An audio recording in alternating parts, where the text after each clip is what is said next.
Hello everyone, Mage Lord Exelbirth here, and in today's video we're going to be discussing what is the best way of getting vast amounts of metal in the Hermitcraft Mod Sauce pack.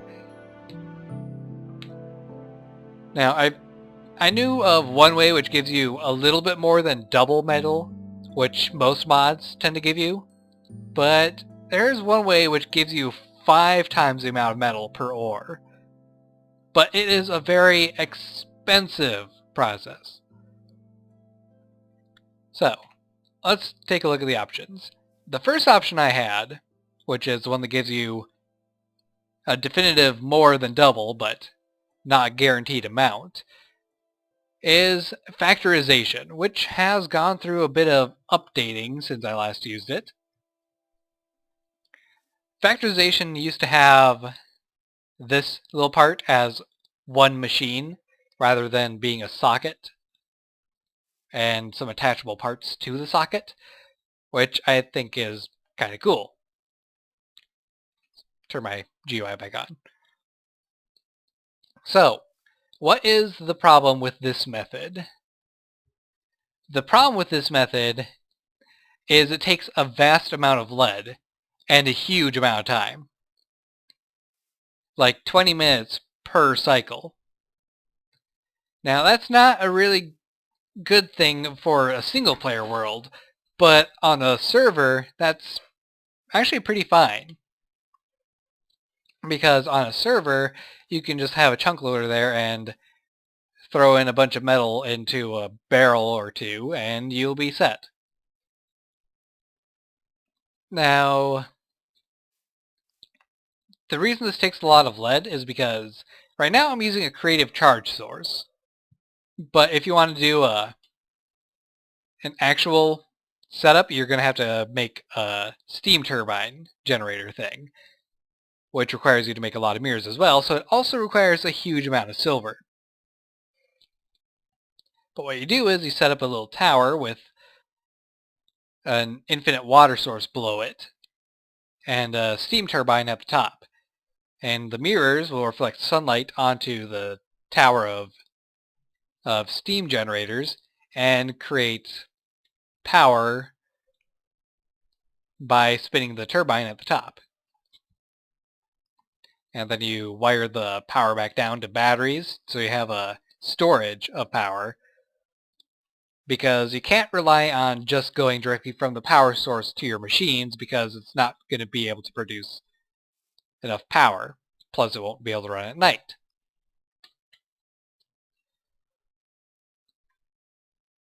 So you're going to have a huge amount of room just to produce the power necessary. Now, in order to make this setup run,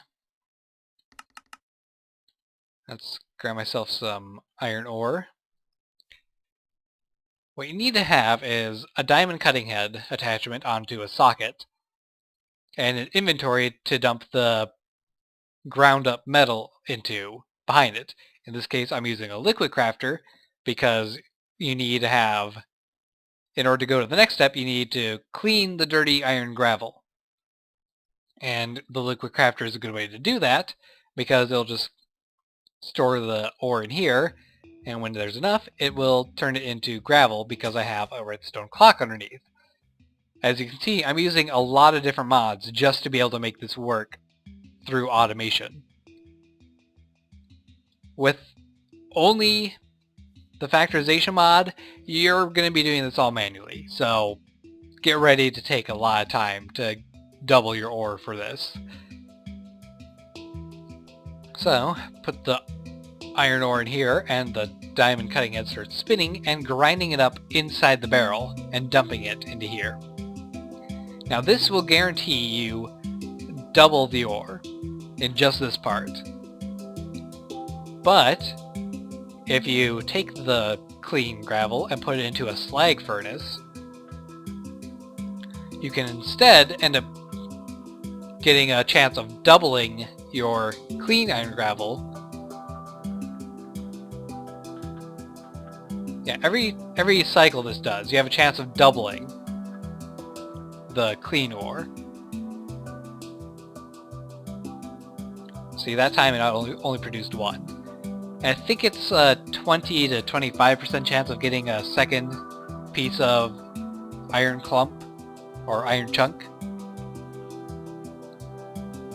And after that, all you really need to do is put it into a crystallizer, which is slightly annoying because you have 5 different slots, but it will only fill up one slot at a time. You see, this one is currently full, and it's starting to fill this one up next. And it'll continue that until all are filled. Now, the thing about this is each one of these slots will turn into a crystallized iron chunk at the same time. And each individual slot has a 20% chance of producing one extra crystallized iron. So, for every single iron ore, you have a chance of getting 3 to 4 iron ingots in return. You do have to go through another step of turning the crystalline iron into ingots. And, you know, that's not bad. That's, if you're really lucky, about 4 iron per ore, which is double what other mods tend to do. And there's one more thing I want to show you with this. Because this works by taking... Actually, let's take that out. Because this works by taking what's in the barrel and grinding it up, or by taking the ore itself and grinding it up, which I think is actually kind of cool to see,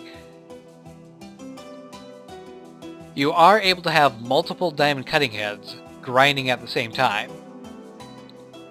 And if it's grinding a barrel, it will rapidly increase the rate at which this part is accomplished, which you could use to increase the speed at which you are getting this filled up.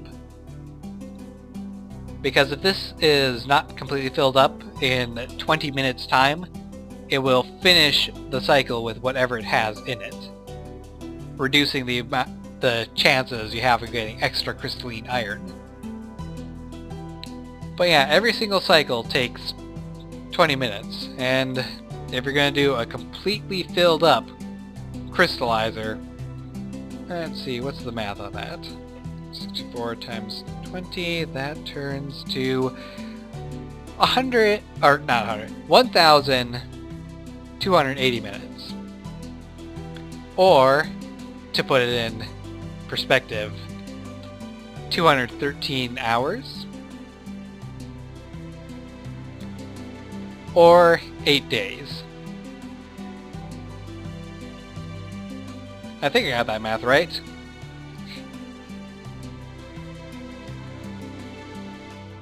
Yeah, that'd be 8 days.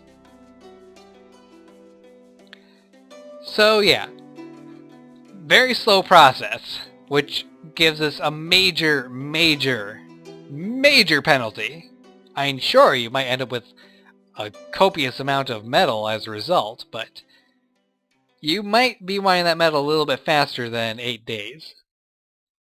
So, there's one other option which actually produces 5 stacks per stack of iron, or per stack of ore, and that would be mechanism. Now, the biggest penalty for mechanism is the cost.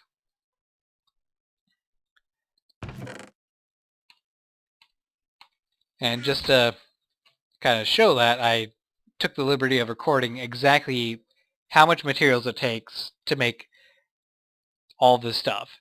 And you are required to have this salination thing, and this is the smallest size you can do.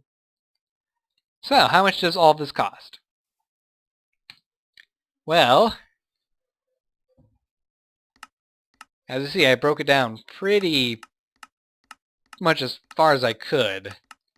And the final cost was 182 osmium ingots, 97 steel ingots, 127 iron ingots, 13 iron dust, 36 redstone, 17 gold ingots, 2 gold dust, 281 copper ingots, and 19 glass. Yeah, pretty spendy, isn't it? And that's not including things like the aqueous accumulator or the mechanical pipes or the Elite Universal Cable or whatever you would have to power it. I just did the cost of the machines necessary to do the stuff. I also did not include the cost of these extra gas tanks I have sitting out here.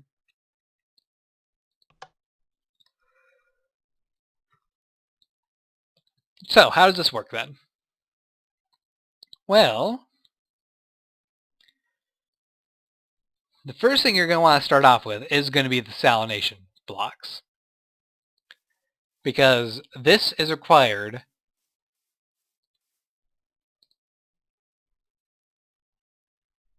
it makes brine, and brine separates into sodium and chlorine, which I currently have the sodium dumping because I don't know of a use for sodium. Then the chlorine needs to be combined with hydrogen in order to make hydrogen chloride. Excuse me, I had a little burp. Now, I couldn't really figure out a way to get the stuff to pipe from here to the other stuff, so it's just kind of off on its own. Fortunately, you can just shove a gas tank in here and it'll fill it up on its own over time. And you can see it is quite a lengthy process. You only get a couple at a time. Like every second you get a couple more. So the next part, you're going to need to set up stuff to make sulfuric acid.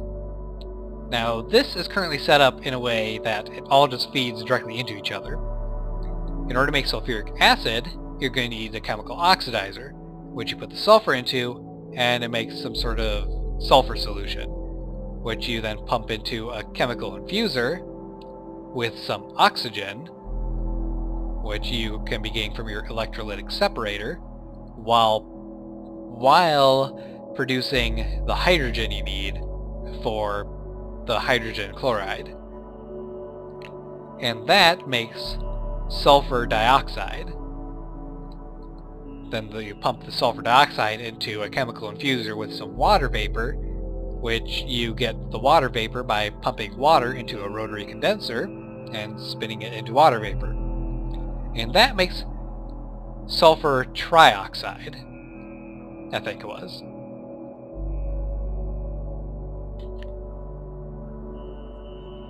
No, wait. I think this made sulfur dioxide and this turned into sulfur trioxide. And then this turned into sulfuric acid. Yeah, that's what it was.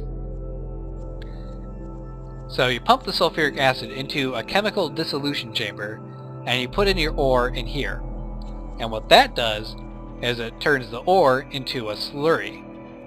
And the slurry needs to be pumped into a chemical washer. This cleans up your ore slurry and gives you a clean ore slurry.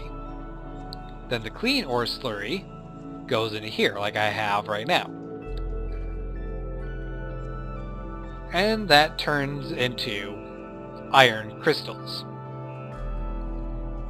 Now I put a full stack of iron ore into the chemical dissolution chamber.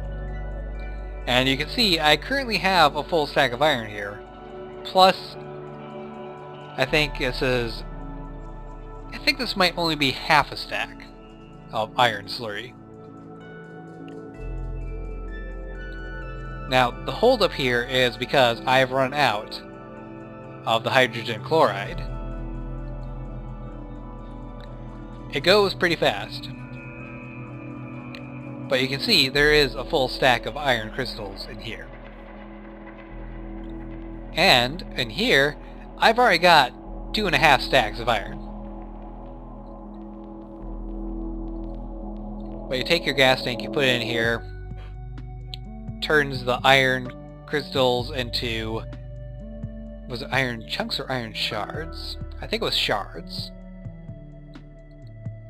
Yeah, iron shards. And here you need oxygen in the purification chamber, which turns it into iron clumps.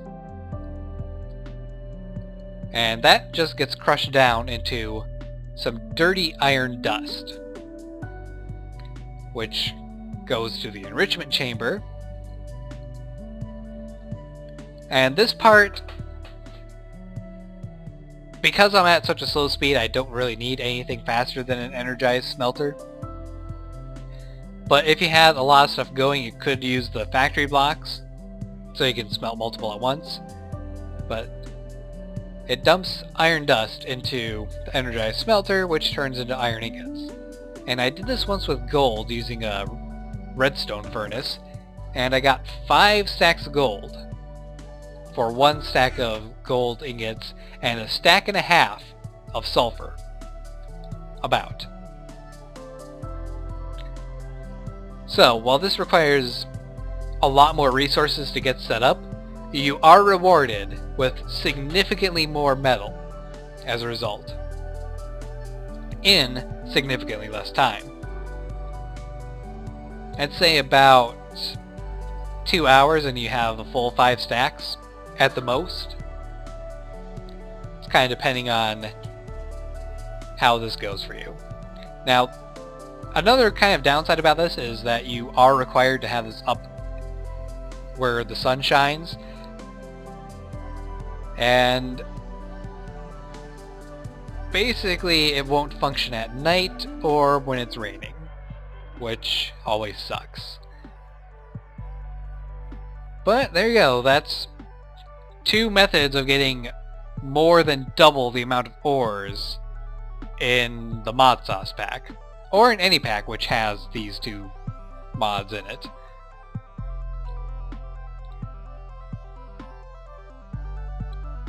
And while they may not be the fastest ones, they are more rewarding, so perhaps I will have a setup like this in my Mage Lord series.